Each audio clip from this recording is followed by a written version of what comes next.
खुशामदीद। बुधवार का दिन है, 22 दिसंबर है और प्रोग्राम आप देखना शुरू कर चुके हैं सलाम जेके गुलिस्तान न्यूज़ का मॉर्निंग शो। और आज के मॉर्निंग शो में जहां हम आपके सामने कुछ अहम तरीन बातें रखने जा रहे हैं, खबर का तज्जिया रखने जा रहे हैं, खबर को तह तक बताने जा रहे हैं, वहीं पर यह उम्मीद भी है कि जब आप और हम बात करेंगे तीसरे पड़ाव के प्रोग्राम पर यानी 9:40 पर, तो आप और हम बात करेंगे आपके मसाइल की, इस उम्मीद के साथ कि हुकूमती इदारे बाजिम्मेदार होकर आपके मसाइल का हल करें। और किसी न किसी तरीके से इन सर्दी के अय्याम में जब चिलई कलान ने दस्तक दे दी है, रात का दर्जे हरारत गिर रहा है, दिन में भी सूरज ना के बराबर, सूरज की गर्मी ना के बराबर रहती है, तो उसमें जो रोज़मर्रा के मसाइल है वो किसी न किसी तरीके से हल हो। तो 9:40 पर हमारी लाइन्स खुलेंगी, आप कॉल करेंगे, हुकूमत तक अपनी बात, अपने मसाइल, अपनी बात को आप पहुंचाने की कोशिश करेंगे। लेकिन तब तक 3 मरहलों में प्रोग्राम आएगा। पहले पड़ाव पर जब हम चलेंगे तो आपको हिस्ट्री ऑफ द डे भी बताएंगे, फिर खबरों की शुरुआत जम्मू कश्मीर से करेंगे। दूसरे पड़ाव में जहां जम्मू कश्मीर तो रहेगा ही, लेकिन मुल्की सतह पर और आलमी सतह पर क्या कुछ चल रहा है उस पर भी थोड़ी सी गुफ्तगू करने की कोशिश करेंगे, क्योंकि बात आज न सिर्फ दिल्ली की होगी बल्कि पाकिस्तान के एक बड़े बयान की भी बात आज आपके सामने रखने जा रहे हैं, जो इंतहाई अहम बयान माना जा रहा है। तो फिलहाल करते हैं शुरुआत आज के प्रोग्राम की, और हस्बे वादा आपको सबसे पहले 22 दिसंबर का तारीखी पस मंजर क्या कुछ है और क्या आज का सबक है, वो सबक पढ़ाने के लिए हमारे साथ दिल्ली स्टूडियो में मौजूद है आसिफ रशीद। बहुत शुक्रिया आसिफ। खुशामदीद, सुबह बखैर। प्रोग्राम सलाम जेके आप देख रहे हैं दिल्ली के स्टूडियो से बराह रास्त। आगाज करते हैं तय फॉर्मेट के मुताबिक और हिस्ट्री ऑफ द डे से शुरुआत करेंगे। जैसा कि आप जानते हैं, आज कौमी सतह पर जो दिन है मैथमेटिशियंस का दिन भी मनाया जा रहा है, और मैथमेटिक्स का दिन जब हिंदुस्तान के अंदर मनाया जा रहा है तो मुल्क की सतह पर काफी ज्यादा प्रोग्राम्स भी हो रहे हैं। लेकिन इसके साथ साथ आज ही के दिन 1947 में इटली की पार्लियामेंट ने नया आइन मंजूर किया। साल 1851 में मुल्क में पहली मॉडल ट्रेन रूट से चलाई गई। 1241 में मंगोल के सरदार लेफ्टिनेंट बहादुर तीर हिलागो खान ने आज के दिन लाहौर पर कब्जा किया था। 1961 में आज ही के दिन अमेरिका ने नेवाडा में जौहरी तजुर्बात किए थे, और अमेरिका के ये जापान पर हमला करने के बाद दूसरा इस तरह का बड़ा तजुर्बा था जो साल 1960 और 70 के दरमियान किया गया। 1978 में आज ही के दिन थाईलैंड ने आइन अपनाया, कानून बना और बाकायदा उस पर काम शुरू हुआ। 1895 में आज ही के दिन जर्मन मुआलिज विलियम रोंजन ने पहला कामयाब एक्सरे लिया। यानी आज के दिन जिस एक्सरे का दुनिया भर के अंदर इस्तेमाल किया जाता है, होता है, वो एक्सरे आज ही के दिन शुरू हुआ था 1895 में। इस पर कामयाबी आज ही के दिन माहिरीन को मिली थी। 1944 में आज ही के दिन पीपल्स आर्मी ऑफ वियतनाम का कयाम अमल में लाया गया, और साल 2001 में आज ही के दिन अफगान सदर हामिद करजई और उनकी काबीना ने ओहदों का हल्फ उठाया। लेकिन मुल्क की सतह पर आज ही के दिन साल 2011 में जो रियाजी का कौमी दिन है वो मनाने का आगाज हुआ था, और आज 10वीं बरसी है, 10वां साल है जब मुल्क के अंदर मैथमेटिक्स का कौमी दिन मनाया जा रहा है। चलिए जी, अब बढ़ते हैं जी आगे, जरा खबरों की शुरुआत करते हैं। लेकिन आज जो खबर आपको बताएंगे ये बिल्कुल भी डराने के लिए नहीं है, बल्कि सिर्फ आप तक ये खबर पहुंचाने का मकसद इतना है कि आप एहतियात बरतें, क्योंकि जम्मू कश्मीर के अंदर उस वेरिएंट ने दस्तक दे दी है जो दुनिया भर के कई मुल्कों के अंदर अभी तक था, जिसे आप ओमिक्रॉन कह रहे हैं। और अब बाज़ाब्ता तौर पर कोरोना वायरस का नया वेरिएंट ओमिक्रॉन ने जम्मू में दस्तक दे दी है, जम्मू पहुंच गया है। 3 केसों की तस्दीक कल शाम सुबह जम्मू के हेल्थ डिपार्टमेंट के जिम्मेदारों की तरफ से किया गया है, जिसके बाद पूरे जम्मू के अंदर अलर्ट जारी कर दिया गया है। और अब तक जब आप देखेंगे तो कुल मिलाकर मुल्क भर के अंदर 200 के करीब मामला दर्ज किए गए हैं ओमिक्रॉन के। यानी जम्मू कश्मीर की सरमाई राजधानी जम्मू में ओमिक्रॉन नेटवर्क के 3 केसों की तस्दीक हुई है, जिसके बाद पूरे सूबा में हाई अलर्ट जारी कर दिया गया है। सरकारी तौर पर बताया गया कि 30 नवंबर को तो जो टेस्टिंग की गई थी जम्मू सूबे के अंदर, उसमें से 3 अफराद के नमूने तशखीस के लिए दिल्ली लेबॉर्ट्री रवाना किए गए थे, और मंगल के रोज उनकी रिपोर्ट मौसूल हुई है। और इन तीनों केसों के बारे में यह बताया जा रहा है कि उन्हें ओमिक्रॉन वायरस ने जकड़ा हुआ है। अब ये तीनों जो है ये जनाब तालाब तिलो है और उसके आसपास के इलाके के हैं, लेकिन तीनों के बारे में जो सरकारी ज़राइयों ने हमें खबर दी है कि ये बैरून रियासत गए ही नहीं है। पहली बात तो ये है, और जब ये बैरून रियासत गए नहीं तो क्या बाहर से कोई आया, तो इस पर तशखीस चल रही है। एक के बारे में ये कहा जा रहा है कि जनाब वो एक शादी की तकरीब में गया हुआ था और उनके अहल खाना जो है CRPF के अंदर है, तो वहां पर चेकआउट किया जा रहा है कि क्या वहां से कोई बैरून रियासत या बैरून मुल्क से तो नहीं आया था जो ओमिक्रॉन का वेरिएंट का पॉजिटिव था और उसकी वजह से ये फैला है। तो अब इस पूरे कॉन्टैक्ट ट्रेसिंग का सिलसिला जो है वो शुरू किया गया है। तीनों पेशेंट्स के बारे में ये कहा जा रहा है कि तीनों स्टेबल है और लगातार अभी भी एडमिनिस्ट्रेशन की निगरानी में उन्हें रखा गया है। तो ओमिक्रॉन ने जम्मू के अंदर दस्तक दे दी है, एडमिनिस्ट्रेटिव पार्ट पर हाई अलर्ट कर दिया गया है। जहां ओमिक्रॉन हमारे सामने आया है जम्मू में, वहीं पर कोविड ने भी अगरचे रफ्तार धीमी है लेकिन मजीद केसों का आना भी सिलसिला जारी है। और यही वजह है कि जम्मू के कई इलाकों को अंदर कल माइक्रो कंटेनमेंट जोन्स में तब्दील कर दिया गया है। कुछ लोगों की मौत भी हुई है।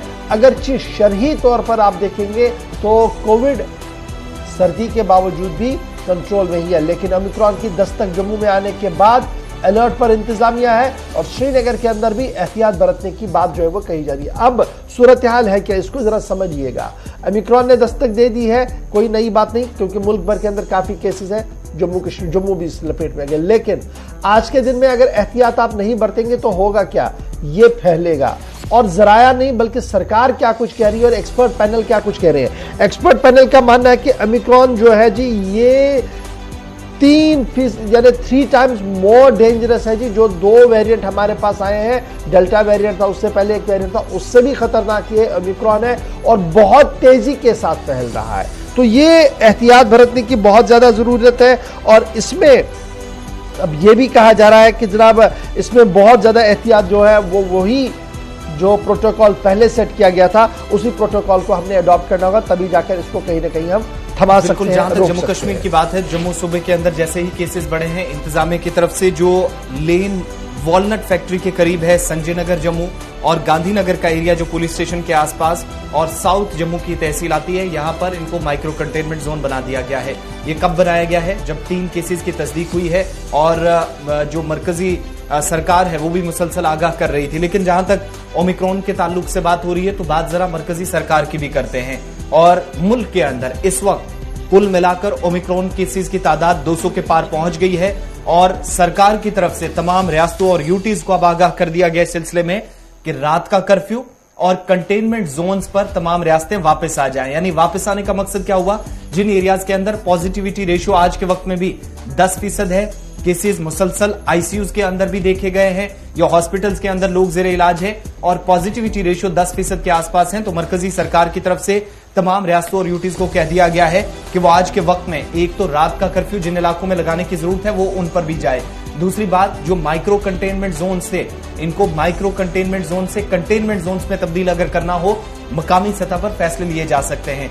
जब आप ओवरऑल पूरी सूरत हाल को देखते हैं तो महाराष्ट्र और दिल्ली में सबसे ज्यादा 54 केसेस अब तक ओमिक्रॉन के रिपोर्ट हुए हैं, 200 के पार तादाद गई है। यानी सिर्फ 40% के आसपास केसेस सिर्फ यूनियन टेरिटरी दिल्ली के अंदर और महाराष्ट्र रियासत के अंदर है। और बढ़ते खतरात के पेश नजर रियासतें अपनी सतह पर इकदाम कर सकती हैं, फैसले ले सकती हैं।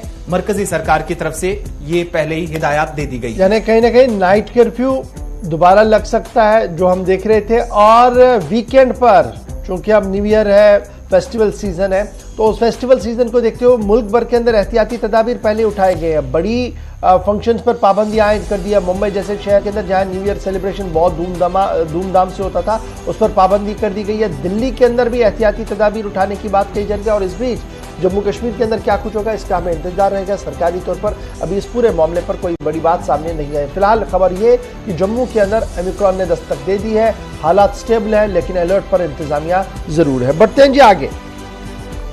अब जरा बात आपको सरहदी इलाकों की बताते हैं। सरहदी इलाकों के अंदर फौज चौकस है और उसी चौकसी का नतीजा ये भी है कि जब सरहद पार कोई भी हरकत होती है तो उसका संजीदा नोटिस लिया जाता है। टिटवाल सेक्टर में पाकिस्तानी फौज की तैमीराती काम पर सवाल उठाए हैं और भारतीय फौज के इसरार के बाद अब तक ये खबर सामने आ रही है कि शायद वो काम बंद भी हुआ। तस्वीरें जरा चला दीजिएगा ताकि नाजरीन ये समझ सके कि करना कुपवाड़ा का इलाका है, टीचवाल सेक्टर है, जहां पर सरहद पार, यानी वहां पर सरहदें बिल्कुल पास में है। तो आप ऑन द आई बॉल देख सकते हैं कि सरहद के उस पार क्या कुछ चल रहा है। उस पार जीरो लाइन के आसपास तमीराती काम हो रहा था और उसी तमीराती काम पर पहले फौज ने, उसके बाद मकामी इंतजामिया ने लाउड स्पीकर का इस्तेमाल करते हुए पाकिस्तान तक ये मैसेज पहुंचाई कि आप इस काम को रोकिए। इब्तिदाई खबरों के मुताबिक जो जराया बता रहे काम रोका गया, लेकिन पाकिस्तानी जराया बलाग के मुताबिक काम शद्दुमत से जारी है। जरा तस्वीरों के साथ आप देख सकते हैं कि ये जो पोर्शन आपके टीवी पर है ये पाकिस्तान है और वहां पर जो लोग आप देख पा रहे हैं ये काम कर रहे हैं और सरहद के इस पार यानी हमारी वाली साइड में बात क्या कुछ हो रही है, ऑडियो के साथ जरा चलाइएगा।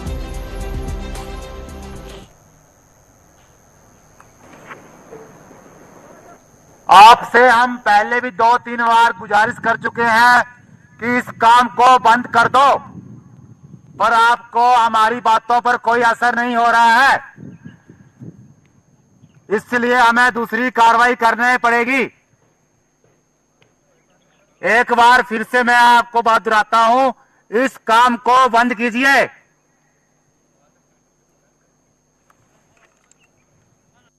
प्रोटोकॉल के हिसाब से आप इस जगह पर कुछ भी नहीं बना सकते, इसलिए आप इस काम को बंद कर दीजिए।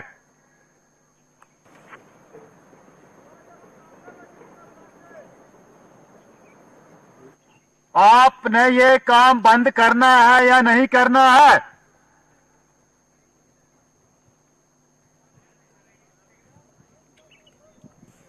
बंद कर दो।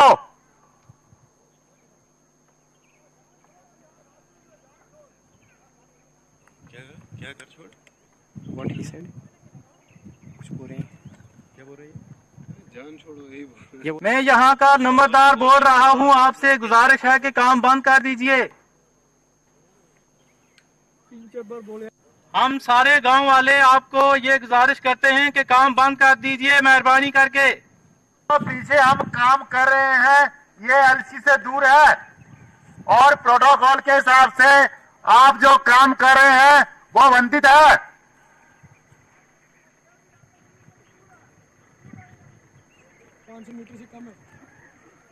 आप जो काम कर रहे हो वो 500 मीटर से कम है और जो हमारा काम हो रहा है वो 500 मीटर से काफी दूर है।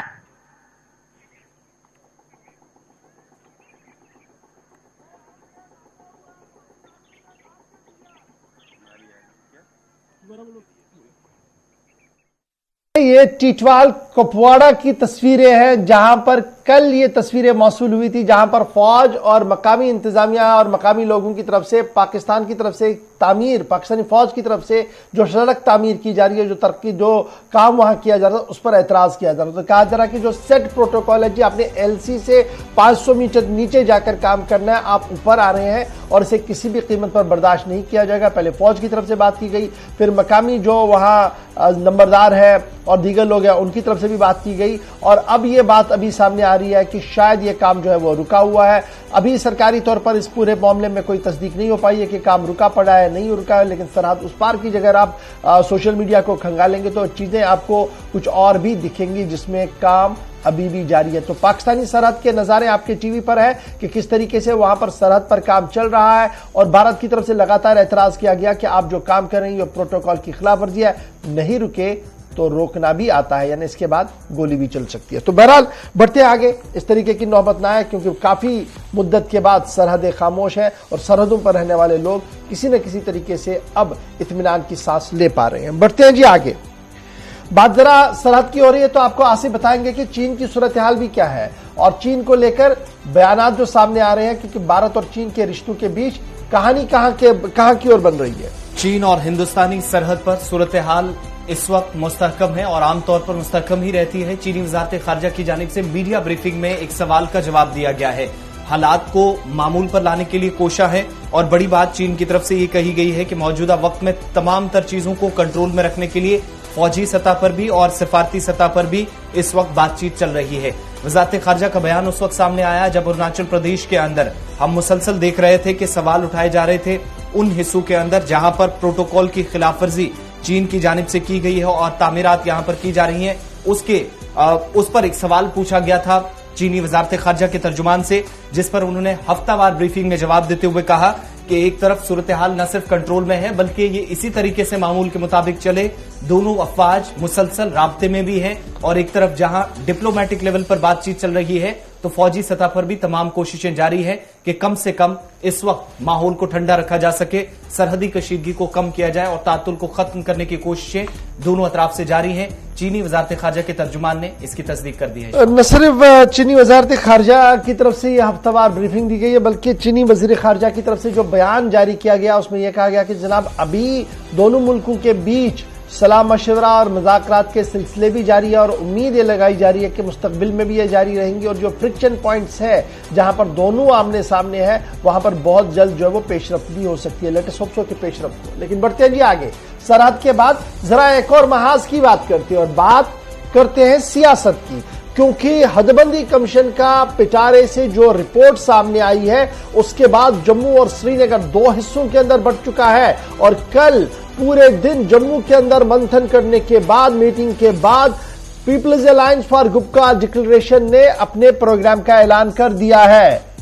डॉक्टर फारूक अब्दुल्ला की सरबराही में कल मीटिंग मुनक्किद हुई थी और उस मीटिंग के अंदर यह फैसला लिया गया कि नेशनल कॉन्फ्रेंस के सभी मेंबरान यानी फारूक अब्दुल्ला की सरबराही में जो तीनों मेंबर हैं वो हदबंदी कमीशन के सामने वो सारे एतराजात रखेंगे जो एतराजात नेशनल कॉन्फ्रेंस और पीएजीडी को लग रहे हैं कि जायज है। और जिस तरीके से साल 2011 के सेंसस की खिलाफ वर्जी की गई है और जिस तरीके से पीएजीडी का मानना है कि जो हदबंदी कमीशन ने इब्तिदाई रिपोर्ट जारी की है वो जनाब जमहूरियत, आईन और हदबंदी की खिलाफ वर्जी है, तो वो सारी बातें जो है वो तहरीरन कमीशन के सामने रखी जाएंगी और अगर कमीशन ने रिपोर्ट में तरमीम नहीं की तो सुप्रीम कोर्ट का दरवाजा भी खटखटाया जाएगा। कल 3 घंटे तक जारी मीटिंग के बाद जरा इब्लाग से बात करते हुए यह साफ कर दिया गया कि 31 तारीख तक का होगा इंतजार। उसके बाद कमीशन जो बात कहेगा, अगर उन्होंने अपनी बातें तरमीम नहीं लाई तो जनाब इसके बाद कमीशन की रिपोर्ट को लेकर मामला पहुंचेगा सुप्रीम कोर्ट, यानी बनेगा यह मुतनाज़ा। एक तो बात यह कही गई है और दूसरी बात यह भी कही गई है कि जिस तरीके का माहौल बन रहा है इस माहौल के बीच बहुत ज्यादा जरूरी है कि अवामी राब्ते को हमवार किया जाए। इसलिए इस पूरे फैसले और हुकूमती इदारों को नाकाम बनाने के लिए हमगीर एहतजाज की मुहिम को भी छेड़ा गया है। साल के आगाज में ही श्रीनगर के अंदर एहतजाज होगा। फारूक अब्दुल्ला, उमर अब्दुल्ला, महबूबा मुफ्ती, मोहम्मद यूसुफ तारेगामी के साथ साथ जो पीएजीडी के और अरकान हैं जिनमें जो अवामी नेशनल कॉन्फ्रेंस के सरबराह भी वाइस चेयरमैन भी है मुजफ्फर शाह, उनकी सरबराही में अब एहतजाज श्रीनगर के अंदर भी होगा, जम्मू के अंदर भी एहतजाज की बातें जो है वो तेज हो रही है। यानी कहीं न कहीं जो पिटारे से बाहर आया है इसके बाद एक बार फिर मुत्तहिद और मुतहरिक पीएजीडी नजर आ रही है और मामला 31 तक कमीशन के सामने तहरीरी जवाब और अगर रिपोर्ट नहीं बदली गई तो मामला सुप्रीम कोर्ट तक भी जाएगा, साफ कर दिया है People's Alliance for Gupkar Declaration ने। और कुल मिलाकर देखेंगे तो सिर्फ 8 दिनों का वक्त है और नेशनल कॉन्फ्रेंस की तरफ से फैसला कर लिया गया है कि वो पार्लियामेंट का जो पैनल है उसके सामने तहरीरी जो एतराजात हैं या शिकायत हैं वो दर्ज कराएगा जो ड्राफ्ट सामने आया था और उसके बाद सवाल पार्टी की जानिब से उठाए गए थे। अब तीनों एसोसिएट मेंबरान की तरफ से फैसला किया जाएगा, लेकिन साथ साथ अदालत उज़्मा में भी इस फैसले को भी चैलेंज किया जाएगा और हो सकता है अगले कुछ दिनों के अंदर रिपोर्ट में मजीद जब पेशरफ्त होगी, कुछ और एतराजात दर्ज कराने का जब मौका मिलेगा तो उसके साथ ही पहले ही ड्राफ्ट सामने आने के बाद नेशनल कॉन्फ्रेंस ने अदालत जाने के साथ साथ श्रीनगर के अंदर एहतजाज होगा, जम्मू में जो इत्तेहाद की इकाइयां हैं वो भी एहतजाज करेंगी और साथ ही इसके अलावा जहां 370 पर आगे की हिकमत अमली क्या रहेगी कम से कम वो भी। अच्छा जी, बड़ा इंपॉर्टेंट है। कल जब प्रेस कॉन्फ्रेंस हो रही थी जनाब बुनियाद तो सेंसस 2011 है और सेंसस 2011 का जो आंकड़ा है तो जम्मू के रीजन के अंदर 53.72 लाख पॉपुलेशन बताई गई है एज पर सेंसस ऑफ 2011 और कश्मीर डिवीजन के लिए 68.83 लाख। तो ये जो तफावत के हिसाब से जो सीटें बांटी गई है तो पहला एतराज यहां है। वहां पर फिर अदर ऑप्शंस में जो बात कही गई है वो क्या है, वो है कि जनाब आप एरिया वाइज देखिए जी, जम्मू का एरिया कितना है तो कश्मीर का एरिया कितना है, तो उस एरिया को प्रायोरिटाइज किया गया। पहले कहा गया कि सेंसस, उसके बाद ये दूसरी लाइन दे दी गई है। अब 3 हिस्सों में बांटा गया है जी, ए, बी और सी में और प्लस माइनस 10% जो पॉपुलेशन का सेंसस लेकर इसको आगे बढ़ाने की कोशिश की गई है। अब जब सेंसस 2011 आपके सामने है तो उस वक्त हमारे पास जिले कितने थे और आज के दिन में हमारे पास 20 जिले हैं, तो ये भी एक बहुत बड़ी परेशानी होगी। तो अब कमीशन ने प्रपोज क्या किया है, फटाफट से जरा याद जो हमें जरा बता रहे हैं कि कमीशन ने प्रपोज क्या किया है। कमीशन की तरफ से जो प्रपोज किया गया है जी, एक सीट बढ़नी है जी किश्तवाड़, सांबा, कठुआ, डोडा, रजौरी, उधमपुर, ये जम्मू के अंदर होगी, एक कुपवाड़ा के अंदर होनी है। तो ये 7 सीटों का आंकड़ा जो है ये हमारे पास आ रहा है। और इस तरीके से जब आप इसको फिर डिस्ट्रिक्ट वाइज देखेंगे तो उनका मानना है कि जो असेंबली सेगमेंट जो डिस्ट्रिक्ट वाइज है जी, तो उसमें भी हमने जी पूरी नजर रखी है और सबसे बड़े डिस्ट्रिक्ट्स के अंदर कितनी सीटें रहनी है, उसके बाद कौन सा डिस्ट्रिक्ट है, उसके बाद कौन सा डिस्ट्रिक्ट है, ये सारी डिटेल्स कल इलेक्शन कमीशन की तरफ से अपनी स्टेटमेंट में भी जो जारी कर दिया। लेकिन फिलहाल मामला 2 तरीके का है। जम्मू के अंदर भी all is not well, Jammu के अंदर भी जो पार्टियां हैं माइनस बीजेपी जब आप देखेंगे तो उनका मानना है कि जनाब उस तरीके का इम्तियाज बरता गया कि जनाब पूरा हमें इंसाफ नहीं मिल रहा है। और कश्मीर के पॉलिटिकल पार्टियों का मानना कि जनाब हमें तो इंसाफ मिला ही नहीं। इस बीच बहुत ज्यादा स्ट्रॉन्ग रिएक्शन जो मैंने कल देखा सोशल मीडिया पर, that was from Sajjad Gani Lone. और सज्जाद गनी लोन का जो रिएक्शन था वो जो बॉडी लैंग्वेज उनका था वो ये साफ बता रहा था कि वो कहीं पर भी इस कमीशन की रिपोर्ट से मुतमईन नजर नहीं आ रहे और शायद बियॉन्ड द एक्सपेक्टेशंस ये रिपोर्ट जो है वो सामने आई है। यानी जो कुछ थैले से बाहर आया है उसके बाद तिल मिलाया है पूरी सियासत और स्पेशली कश्मीर प्रोविंस की सियासत। जम्मू के अंदर भी इस पर बजरंग दल की तरफ से भी एहतजाज किया गया और शिवसेना भी। शिवसेना जम्मू कश्मीर यूनिट मांग कर रहा है कि सूबे को 50 सीटें दी जाएं, यानी ओवरऑल 50 का आंकड़ा छूना चाहिए। पॉपुलेशन का वो हवाला दे रहे हैं, लेकिन पॉपुलेशन सेंसस को जब आप देखते हैं 2011 के मुताबिक उस पर भी काफी ज्यादा कमीशन की इस ड्राफ्ट पर सवाल उठते हैं। दूसरी बात यह कि बजरंग दल की तरफ से एहतजाज के दौरान यहां तक ये कहा गया कि 2011 में कश्मीर प्रोविंस के अंदर जो सेंसस किया गया वो फर्जी हुआ। और दूसरा ये हवाला दिया गया कि जब लास्ट डिलिमिटेशन कमीशन की तरफ से आखिरी बार जो सरेनो हदबंदी की गई थी उस वक्त भी बहुत सारा इस तरह का मामला देखा गया था कि बहुत सारे एरियाज में मनमानी और वोट बैंक को देखा गया था। तो आज किस बात पर सवाल गुपकार अलायंस उठा रहा है और यही वजह थी कि कल जब बठिंडी के अंदर मीटिंग चल रही थी तो जम्मू शहर के अंदर 2 मुख्तलिफ प्रोटेस्ट चल रहे थे कि गुपकार अलायंस को मीटिंग्स ना करने दी जाए। अच्छा जी, दो चीजें मैं जी फटाफट से आपको एड ऑन करके ना हम दूसरी खबर की ओर आते हैं। जो प्रपोज किया गया जी assembly segments district wise, Jammu के पास मैक्सिमम 11 सीटें रहेंगी जम्मू डिस्ट्रिक्ट के पास, और उसके बाद जी फॉलो अप में उसके श्रीनगर रहेगा जी जहां पर 8 सीटें रहेंगी। और ये उसके बाद जो नेक्स्ट हायर अप में जाएंगी वो बारामूला और अनंतनाग होंगी जी जहां पर 7-7 सीटें रहेंगी। उसके बाद कुपवाड़ा कठुआ रहेगा जी जहां पर 5-5 सीटें रहेंगी। बडगाम, रजौरी, पुलवामा, उधमपुर में 4-4 सीटें रहेंगी जी। और बांडीपुरा, कुलगाम, किश्तवाड़, डोडा, रियासी, सांबा, पुंछ में 3-3 सीटें जो है असेंबली की रहेंगी। तो ये कुल मिलाकर ये खाका खींचने की कोशिश। अब ये हतमी रिपोर्ट अभी नहीं है, ये भी हमें मानना पड़ेगा। अब एतराज आएंगे, 3 मेंबर पार्लियामेंट एतराज देंगे और मूड ऑफ द नेशन भी देखा जाएगा। उसमें अब कमीशन की अकाउंटेबिलिटी, कमीशन की क्रेडिबिलिटी और कमीशन के ऊपर बहुत बड़ी जिम्मेदारी होगी कि वो किस तरीके से सबको स्पेसिफाई करके और अपने बुनियादी मौके पर काम करते हुए आगे बढ़ेंगे। क्योंकि इस बार जिस तरीके का माहौल बन रहा है, कहा गया कि जनाब मेन स्ट्रीम करने की कोशिश की जा रही है लेकिन मेन स्ट्रीमों को साइडलाइन करके बड़े स्ट्रीम चलाने की कोशिश की जा रही है, इस तरीके का इल्जाम भी है। तो उन इल्जामों के भी जब आगे चुनाव होगा तो उस पर इसका गहरा असर जो है वो पड़ सकता है। तो फिलहाल कमीशन की बात को यहां पर छोड़ते हैं और आपको बताते हैं सिक्योरिटी सूरत हाल भी क्या कुछ बनी है। क्योंकि सिक्योरिटी सूरत हाल के हवाले से खबर यह है कि यूनिफाइड हेडक्वार्टर्स की मीटिंग हुई है और यूनिफाइड हेडक्वार्टर्स की मीटिंग की सदारत लेफ्टिनेंट गवर्नर साहब ने की है और उस मीटिंग के अंदर कई अहम फैसले लिए गए। एक जो सबसे बड़ा मुद्दा वहां पर छाया रहा वो ड्रोन के जरिए से हथियार के साथ साथ जिस तरीके से मंशियात का आना है उसको किस तरीके से लगाम लगाई जाए और क्या कुछ करने की जरूरत है। एक स्ट्रेटजी वहां पर बनाई गई है और दूसरी स्ट्रेटजी ये बनाई गई जो सिविलियन और पुलिस किलिंग्स पिछले कई दिनों से हो रही थी, इस पर क्या कुछ हिकमत अमली बनाई जाए। और सरमा के दौरान अब जो दिन दाड़े फायरिंग्स का सिलसिला शुरू हो रहा है तो ये कैसे रोका जाए और सिविलियन कैजुअल्टियां कम हो, पुलिस कैजुअल्टियां कम हो और ऑपरेशन अप टू डेट रहे, इस हवाले से भी हिकमत अमली को तरतीब देने की कोशिश की गई। इन सभी ऑपरेशंस के दौरान इंसानी हकूक की पामाली ना हो। इस हवाले से लेफ्टिनेंट गवर्नर ने अपनी वजाहत दे दी और साफ कर दिया है एजेंसीज को, जब भी आप ऑपरेशन करें तो इंसानी हकूक का ख्याल रखें, किसी भी तरीके से अवाम को तंग तलब ना किया जाए जिससे अमन कानून की सूरत हाल खराब हो। साथ साथ अवाम, फौज या अवाम और पुलिस के बीच राब्ते और मजबूत हो, बेहतर हो, इस हवाले से भी हिकमत अमली को तरतीब और तहरीर करने की कोशिश की गई है। जो माजी में प्रोग्राम्स लिए गए उनका रिव्यू लिया गया। मुस्तकबिल के अंदर जो 3 महीने के अंदर ऑपरेशनल स्ट्रेटजीज और प्रोग्राम्स को लिया जाएगा उस पर भी हरी झंडी जो है वो दी गई है। और कुल मिलाकर यह माना जा रहा है कि फिलहाल अयाम सर्दी के दौरान ऑपरेशन नहीं रुकेंगे बल्कि स्पेसिफिक ऑपरेशन चलेंगे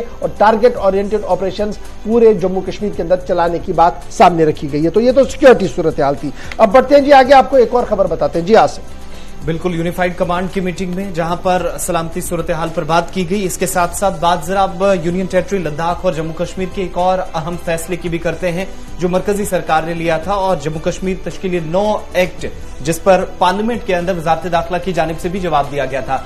जम्मू कश्मीर के अंदर मुश्तरका तौर पर सीनियर अफसरान की जो कमी थी या काफी वक्त से जो गैप था उसको फिल करने के लिए मुश्तरका काडर की खिदमात ली जाएंगी, यानी यूनियन टेरिटरी जम्मू कश्मीर के अंदर और लद्दाख के अंदर। इनमें जो सरकार का फैसला था उसमें जम्मू कश्मीर एडमिनिस्ट्रेटिव सर्विसेज के जो अफसरान होंगे, Jammu Kashmir police gazetted service होंगे यानी जेकेपीएस, इसके अलावा जेकेएफएस जो फॉरेस्ट गेजेटेड सर्विस के अफसरान होंगे, उनकी मुश्तरका खिदमात के हवाले से, यानी जो एक साथ काडर का काम करने का दोनों यूनियन टेरिटरीज के अंदर बात हुई थी, ज्वाइंट सर्विसेज इनकी तरफ से दी जानी थी। इस पर सरकार की तरफ से जब से पिछली बार फैसला लिया गया तब से लेकर कोई हिकमत अमली नहीं बन पाई है। लेकिन ताजा तरीन एक और नोटिफिकेशन जारी कर दिया गया है दोनों यूनियन टेरिटरी की इंतजामिया को, जिसमें अब मुतलका इंतजामिया इस पर फैसला लेगी और कहां पर जो निशानदेही की जाएगी। एक तो अफसरान की तैनाती को यकीनी बनाने के लिए आगे कोई पेशरफ्त की जाएगी और मरकजी वजारत दाखिला अभी तक जहां कोई हिकमत अमली तरतीब नहीं दे पाया था मुश्तरका काडर के हवाले से, अब यूनियन टेरिटरी इंतजामिया के हवाले मामला कर दिया है। जो नया नोटिफिकेशन सामने आया है जिसके तहत अच्छा जी, ये बड़ा इंपॉर्टेंट है नोटिफिकेशन जो जारी किया गया है जी। ये लेफ्टिनेंट गवर्नर साहब ने अपने दस्तखत से जारी कर दिए हैं और आर्टिकल 309 जो कॉन्स्टिट्यूशन ऑफ इंडिया का है जिसमें सेक्शन 89 है उसके तहत इसको लिया गया है। और साथ साथ जम्मू कश्मीर रिऑर्गेनाइजेशन एक्ट 2019 की कई शिकों को सामने रखते हुए ये जो ज्वाइंट सर्विसेज काडर का Jammu Kashmir administrative service, Jammu Kashmir police gazetted service, Jammu Kashmir forest gazetted service, इनको कर्ब करके इकट्ठे चलाने की बातें होंगी। इसमें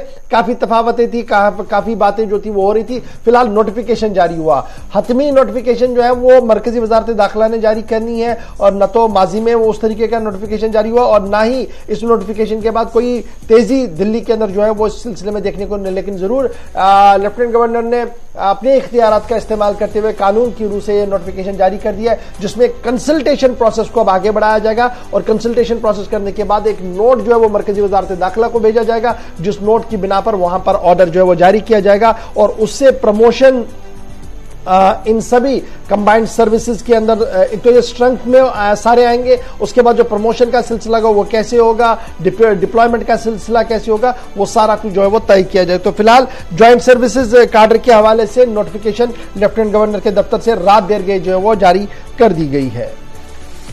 चलिए यहां पर वक्त छोटे से ब्रेक का है, ब्रेक के उस पार वापस आएंगे तो आपको बताएंगे अगर जम्मू कश्मीर के बाहर आप सफर करना चाहते हैं तो क्या कुछ करने की जरूरत है। मौसमियाती तब्दीली भी, महकमा मौसमियात की पेशन गोई भी उसको भी सामने रखना है और दूसरी बात जो इस वक्त किसानों की तरफ से एहतिजाज पंजाब के अंदर किया गया उससे किस तरीके से ट्रेन सर्विसेज मुतासिर हुई है और आज का स्केड्यूल क्या रहने वाला है उस पर भी बात करेंगे और साथ ही आपको बताएंगे कि श्रीनगर के लिए अब जो लोग टैक्सी से सफर करते हैं उन मुसाफिरों के लिए अच्छी खबर है, इंतजामिया की तरफ से एक और राहत पहुंचाने की बात या एक और जो फैसिलिटी है वो प्रोवाइड करने की तैयारी कर ली गई है और साथ ही आज़मीन हज के लिए भी क्या कुछ तैयारी की गई है, मुतलका वजारत की तरफ से क्या कुछ कहा गया है वो भी आपके सामने बताएंगे और बजट पेश करने के लिए तैयारियां की जा रही हैं। साथ ही पार्लियामेंट सेशन का आज आखिरी दिन भी साबित हो सकता है।